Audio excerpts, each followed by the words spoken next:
Bonsoir et bienvenue sur le plateau de Télétouf pour une Gazeta spéciale qui vous racontera tout sur cette 11e journée de championnat avec notamment un duel au sommet opposant l'équipe des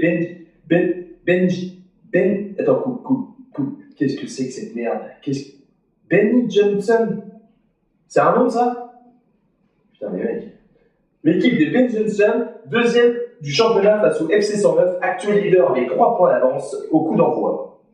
Avec une seule défaite en championnat, le FC 109 peut, à l'issue de cette rencontre, terminer champion d'automne, quelque chose qui ne sert à rien, mais bon, apparemment c'est pas mal, et passer Noël au chaud, mais sauront-ils supporter la pression qui pèse sous leurs crampons? Alors, sans plus attendre, voici le débriefing de ce combat qui se déroulait au terrain du Chemin des Bœufs, qui n'a jamais aussi bien porté son nom qu'hier soir d'ailleurs. Voici donc un petit résumé de ce match. Alors, dans un premier temps, les deux équipes se jaugent sans se livrer. Il faut attendre le premier quart d'heure et l'ouverture du score de Stéphane qui débloque la situation. Le FC 109 se sent alors un peu plus libre et peut commencer à dérouler son jeu. Et le deuxième but du même Stéphane ne tarde pas à venir à la suite d'une belle combinaison entre Julien et Bart.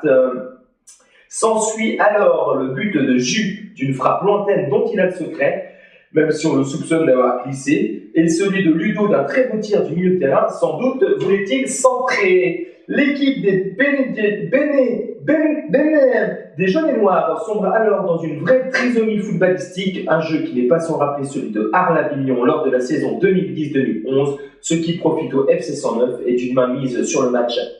Inscrivent un 5e but par Valentin, une frappe en 17 matchs, un ratio acceptable pour Guillaume Waro.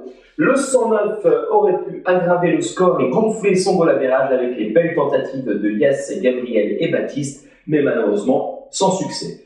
À noter la bonne performance de Stéphane et de Bart dans un registre plus défensif, sous l'œil inquiet de Ludo et de Julien. Voilà, les notes de ce match. Alors, vous avez estimé ce match à 16,7 sur 60. Bon, c'est pas terrible en fait. C'est un vote de nos amis internautes de plus en plus nombreux. On vous en remercie. Passons maintenant aux performances individuelles. Patrice, impeccable dans ses sorties, rarement mis en danger, mais le peu de travail qui s'est présenté, il a su l'abattre. Et quand il faiblit, c'est le poteau qui le soulage. Un match parfait, rien à dire, 1,5 sur 10. Ludo a rassuré sa défense, ce joueur aime poser le jeu, motiver ses partenaires et les salles de bain le samedi soir. On n'en dira pas plus, comme disaient les collègues inconnus, cela ne nous regarde pas. A parfaitement rempli son rôle de capitaine, 1,4 sur 10. Julien, comme d'habitude, solide en défense et apporte sa puissance lors de ses percussions offensives. Auteur d'un but, il confirme son statut de ex-meilleur buteur, un match plein, 1,5 sur 10.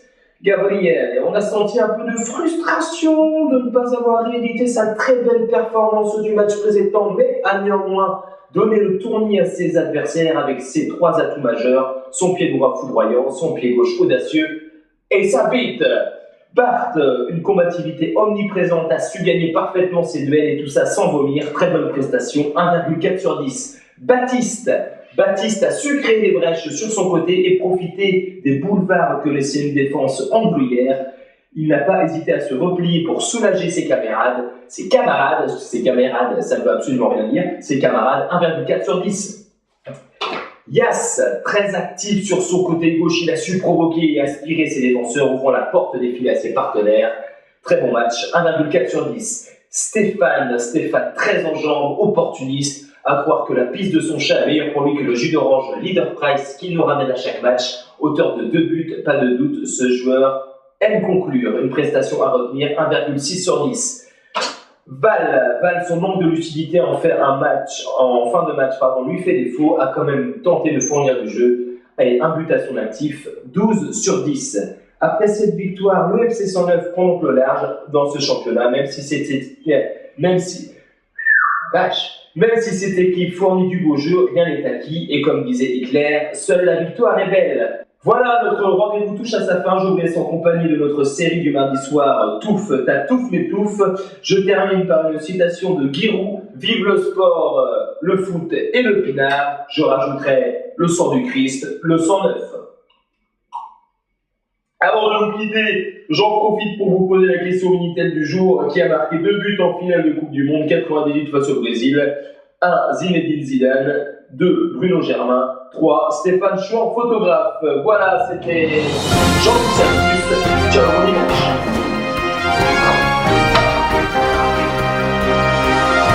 Casse-toi, toi, putain, tu l'avais l'air tout à l'heure. Non, moi. C'est bien.